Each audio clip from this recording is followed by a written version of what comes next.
ঘুম থেকে উঠে মুখ না ধুয়ে চলে এসেছি, এমন মন্তব্য করেছেন জয়া আহসান। অভিনেত্রী জয়া আহসান মানেই যেন দর্শকদের জন্য এক বিশেষ আকর্ষণ। সিনেমার পর্দায় যেমন তিনি নিজের অভিনয় দক্ষতা দিয়ে মুগ্ধ করেন, ঠিক তেমনি সোশ্যাল মিডিয়াতেও তার উপস্থিতি বেশ নজরকাড়া। জয়ার প্রকৃতি প্রেম নিয়ে নতুন করে বলার কিছু নেই।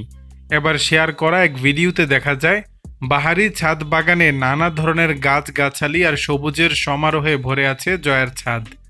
ভিডিওতে জয়াকে তার ছাদ বাগানের লাউ, লেবু এবং ফুল গাছ পরিচর্যা করতে দেখা যায়। লাউ গাছ থেকে তাজা লাউ হাতে তুলে নিচ্ছিলেন তিনি।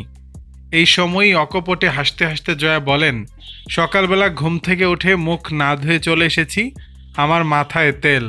এদিকে জয়া ভিডিওর ক্যাপশনে অ্যালিস বির একটি উক্তি লিখেছেন, নিজ হাতে ফলানো সবজি তোলার মতো সন্তোষজনক বা রোমাঞ্চকর আর কিছু নেই। লাইট, ক্যামেরা, অ্যাকশনের গ্ল্যামার থেকে দূরে এমন সাদামাটা ঘরোয়া মুহূর্তে জয়াকে দেখে মুগ্ধ তার ভক্তরা।